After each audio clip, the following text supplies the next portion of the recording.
I don't really like to feel. I avoid uncomfortable emotions. Instead of being present with them, recognizing that they're not bigger than me, I run away. And it's like I'm just so sensitive and raw to, the tough emotions that I don't really like to feel. I run away because there's so much that I don't like to see. And, I had an experience earlier in the week where I kind of saw myself perform this habit once again. And then yesterday, I got the chance to visit some family members. And yesterday was, I think it was like the third, either the second or the third Mars-Pluto opposition. And I could really see it playing out with one of my family members. So I'd like to share a story that my mom was sharing with me about tolerance. She was saying how when she goes to work, people there don't treat her well. And it's on a daily, regular basis. She's had to deal with this karmic account of, I guess you could say of bullying, really, in the workplace. And my mom was saying that she's learned that, she can't get angry. She can't get hot and fiery about it.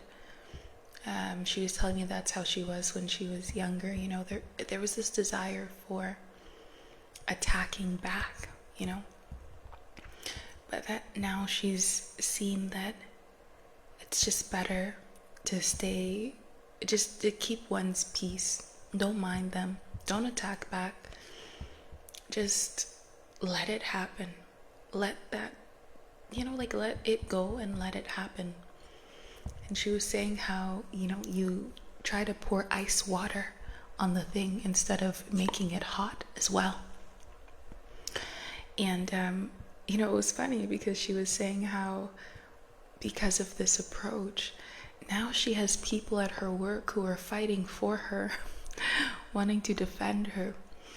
And she just had a really funny way of explaining that to me. So it was nice, but it's like a beautiful sort of turn of fortune in a way, because it's like she's rallied a small army on her behalf.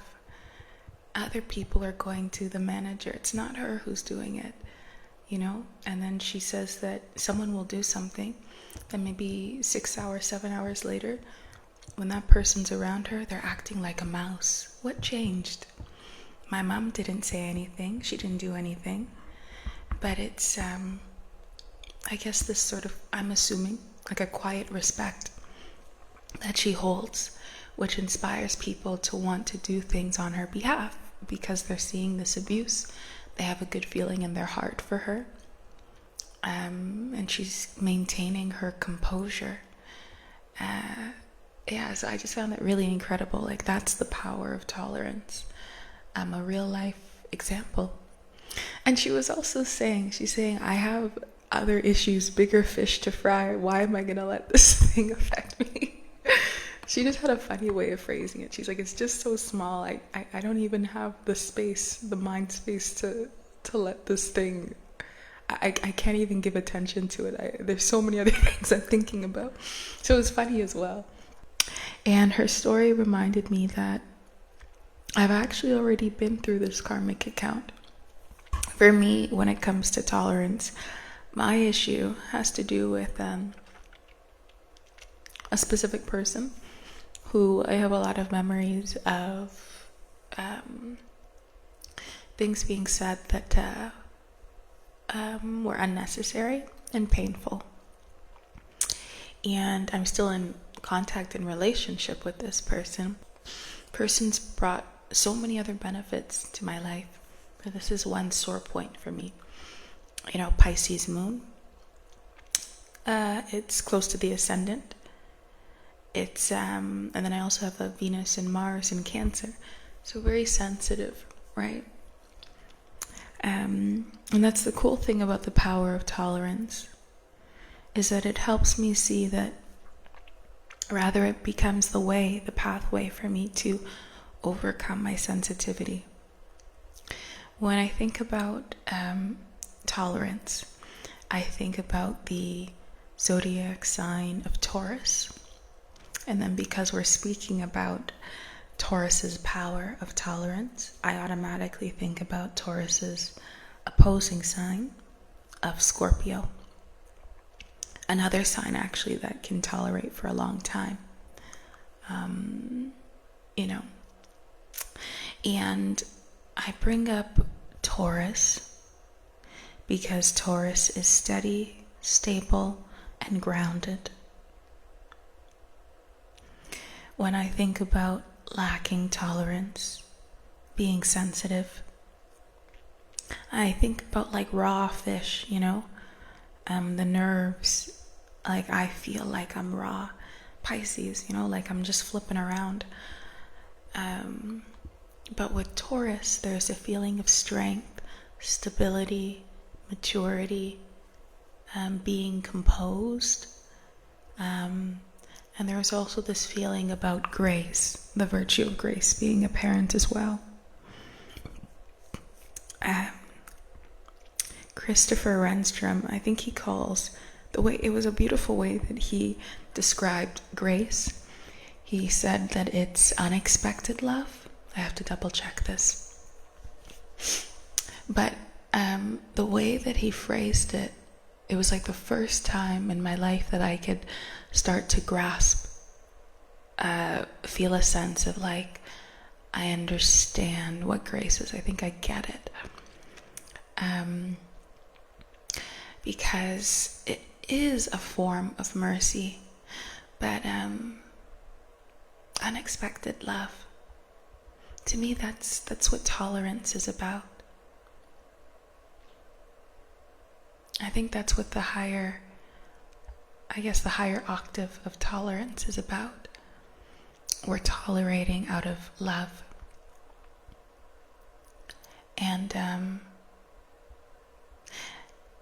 And sure, it's love for the other person. That's wonderful as well and necessary.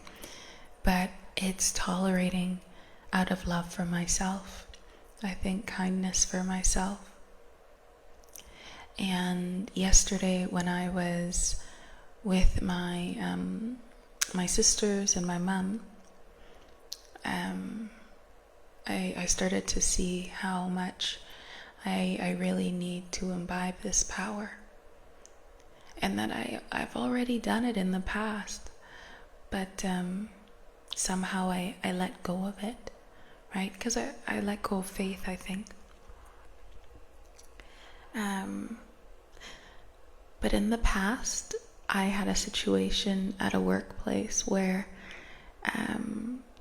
it was workplace bullying also, actually. It's interesting how the karmas are similar between mother and, other people in the family unit. But I had a boss who was, I suppose you could say, a little abusive towards me verbally.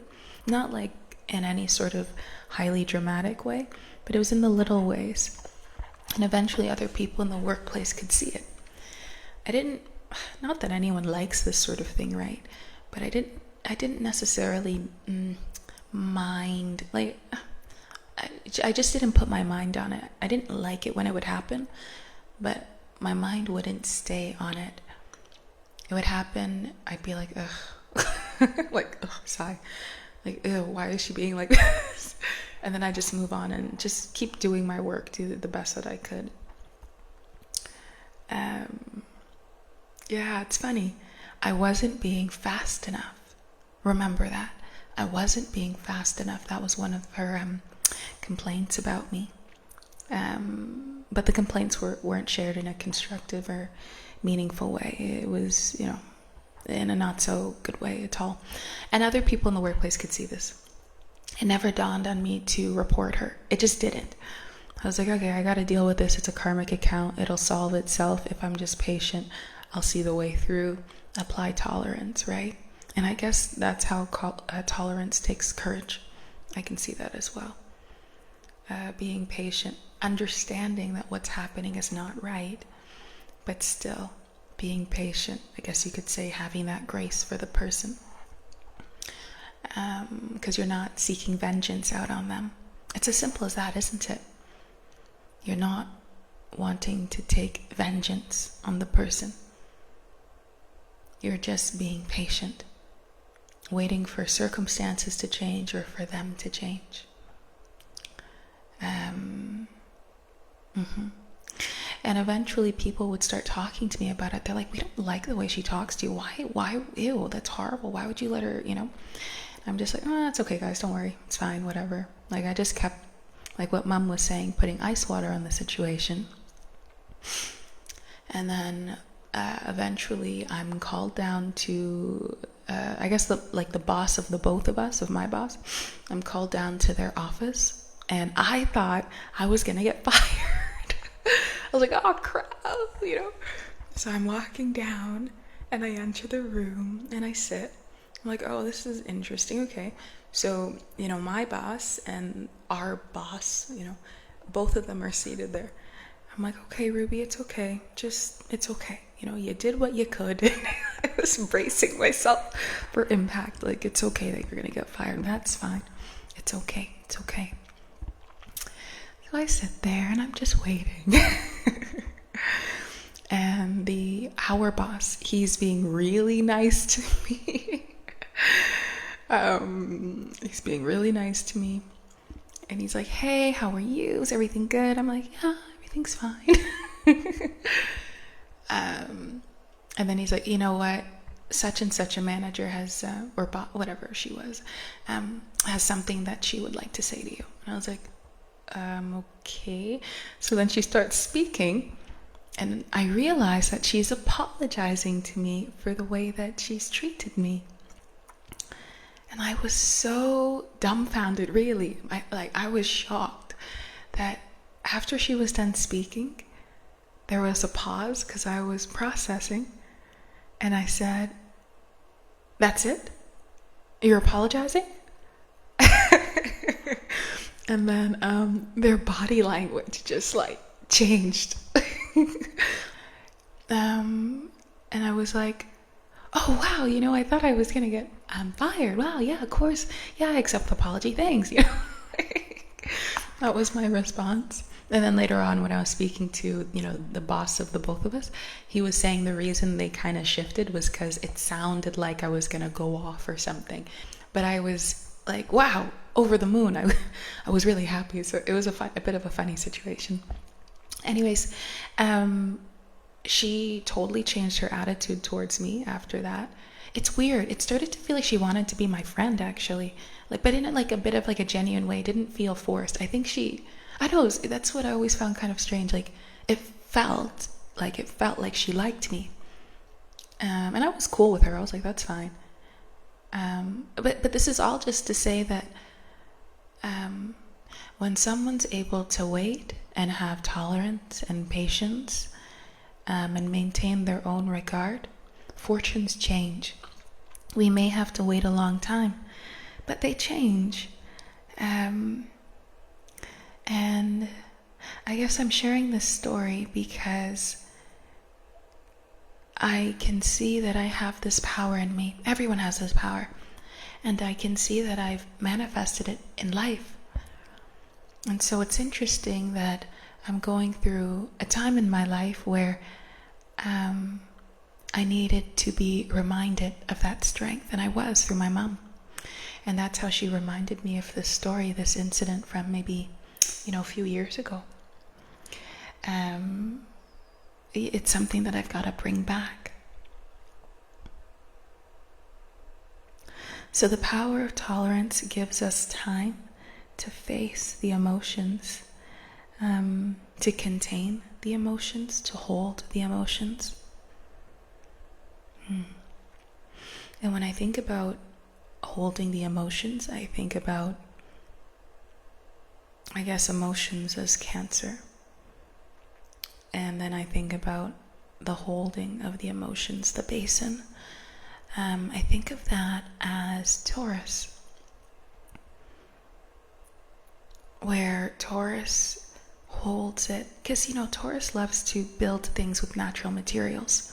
So I imagine this sort of wooden bowl or clay bowl, maybe wooden bowl, and I imagine water being poured into the bowl. And as the water's being poured in, it's rippling, it's moving, it's unsteady, right? All these emotions on the surface. But eventually, as the bowl is still and stable, the basin, the foundation, the thing that's holding the water takes on its form. The water takes on its company. And it's like the water accommodates itself to the bowl. Just as the bowl is still, the water is still, eventually. And I guess that's how I see the power of tolerance. And when we think about moon, water, Cancer, and the bull, Taurus, we think about how the moon is exalted in the sign of Taurus. And I think at least partially for this reason. So Taurus is able to give time to our emotions so that they settle, give time to understand, I think on a deeper level, what's going on, right? It gives time for sight. It gives time to see. And I think we see with our deeper feelings, right? The emotions are on the surface, but the feelings are the deep, everlasting, unchanging qualities of the soul, and they're what our heart feels. And I think that's the sort of essence that's able to rise to the surface. When we're able to be still and calm.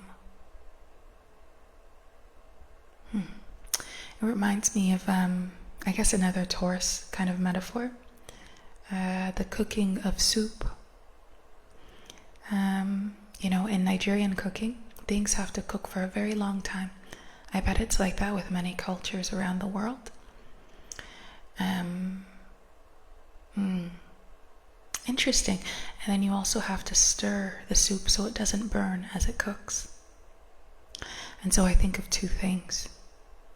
One, it's cooking for a long time because we want the flavors to deepen.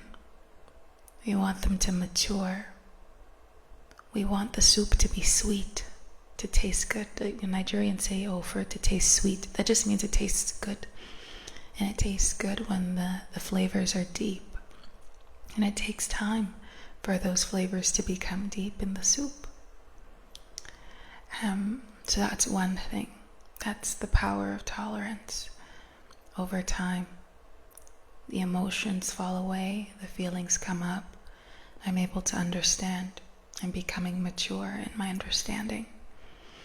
And then with the stirring of the soup, there's this thought about how, because thoughts and feelings are two sides of the same coin. So we talked about the feelings, but how the stirring of the soup is the thinking. It's the activity around it. It's not undisciplined, uncontrolled thinking that happens when we get excited, confused, anxious, thinking about what happened, what to do next, why would this come to me, etc. It becomes, maybe soul-conscious thinking. It becomes patient, becomes organized. It becomes, thoughts that come from a very genuine space, a very genuine feeling space of asking directed questions, not for no reason, like, I'm spinning out, but, and even giving myself directed thoughts that put my mind at ease as I'm waiting for the soup to cook, as I'm waiting for the solution to the problem to emerge in my mind, or to just take place in whatever's going on, like what happened with me in the superstore. And so in a lot of ways, I do see this as Taurus. Taurus has the strength to contain. When we also think about soup, we think about heat. There's so much heat. And it's got to be a very strong and powerful basin to be able to handle all that heat without splitting or melting or what have you. And so it's able to hold this hot, hot soup. It's strength. Now this gets me to think about the other side of the Taurus axis being Scorpio. When I think about heat, even though Scorpio is a water sign, I think about Scorpio. It's a different type of heat. I feel like it's, when you're like outside, for anyone who lives in a colder climate, and it's like -30 or something,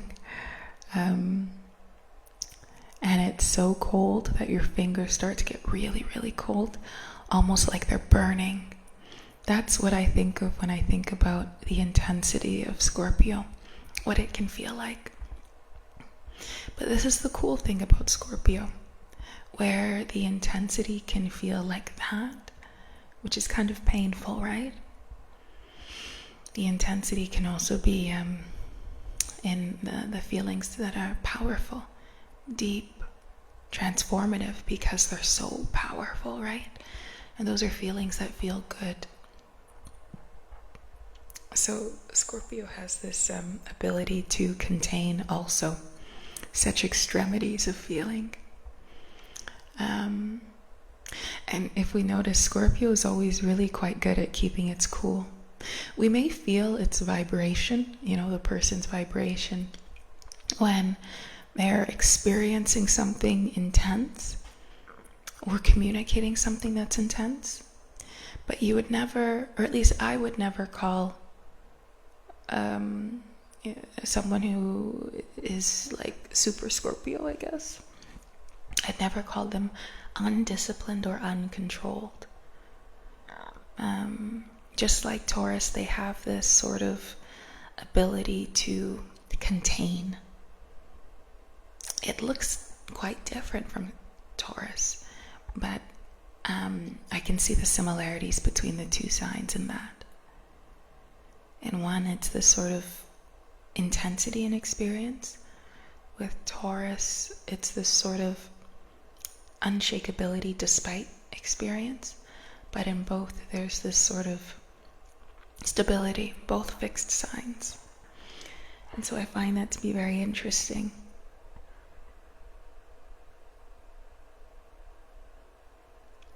And I think this is also important when it comes to transformation, because when I'm going through something and I keep fanning its flame by talking about it, thinking about it, telling other people about it, maybe even doing tit for tat with the person, seeking vengeance, the karma's continuing. I'm extending its life in my life.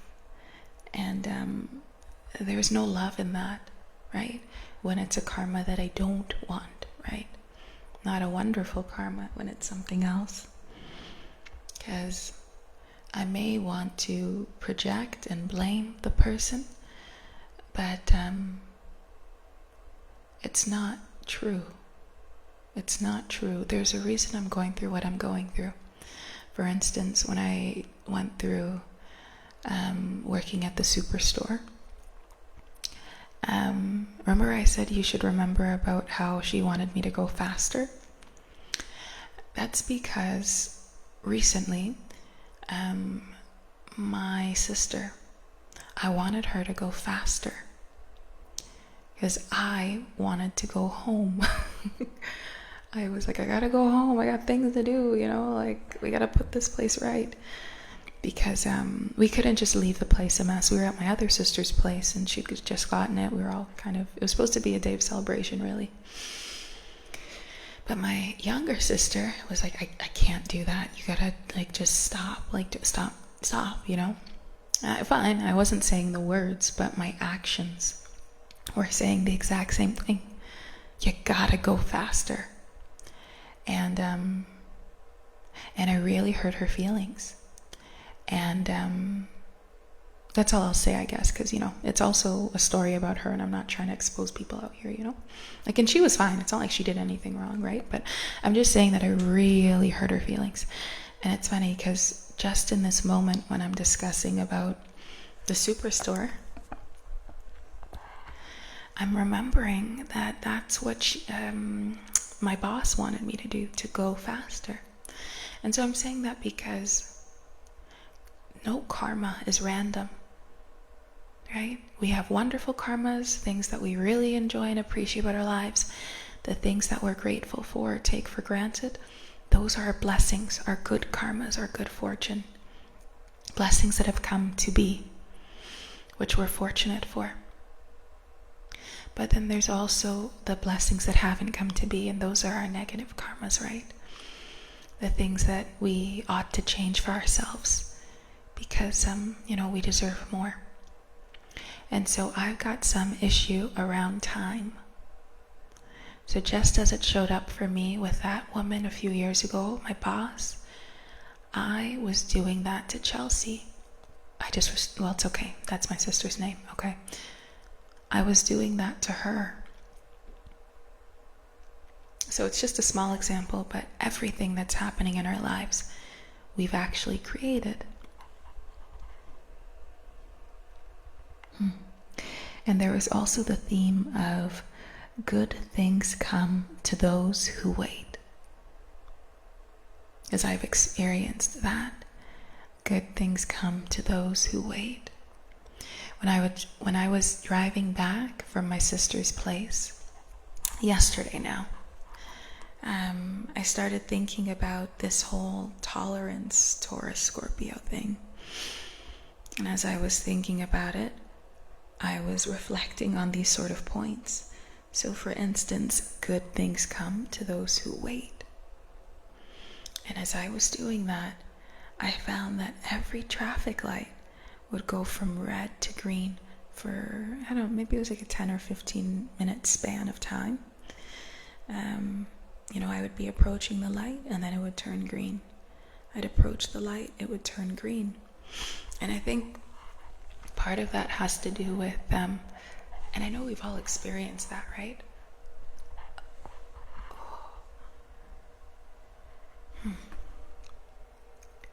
And I think we experience it when we're being patient, you know, instead of experiencing fear about having to get home at a certain time, which is what I was experiencing at the beginning of the car ride.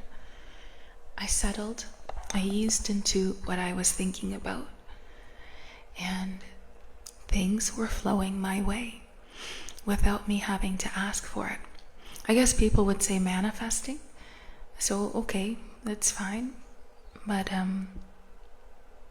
I just see it as the power of tolerance, the power of patience, choosing patience instead of fear. When we're in a situation, when we want to start worrying about something, no matter what the thing is, good things come to those who wait.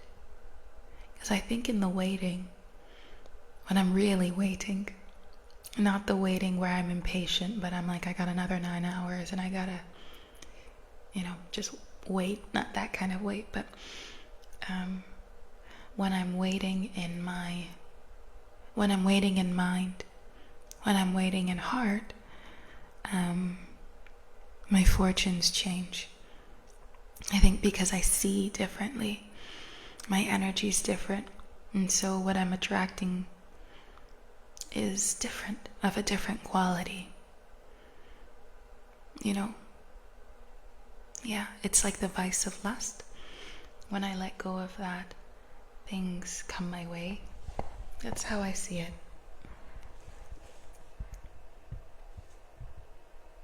Yeah, my problems are solved. Like with the story, actually with my mom's story and my story, help comes. I didn't have to ask anyone for the help, but it came. of course, it's not every time someone will practice tolerance in this specific way. It's always good to have internal tolerance and patience, that's for sure. But in terms of responding to situations, I think it just depends, right? Everyone's karmas are different. But tolerance is just one of those tools that we have in our toolbox.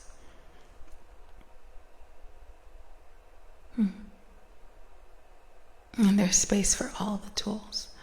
Understanding when to tolerate and when to use the power to face.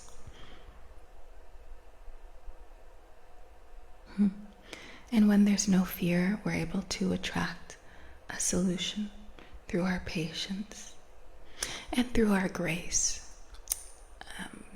We're able to stay light, pouring cold ice water on the heat of whatever fire is going on. I read the birth chart to help people see what they must overcome. It's unearthing, bringing to the surface the reality that we hide from. And we overcome this reality with our virtues. My email address and Linktree are in the description box below if you'd like to get a reading done with me.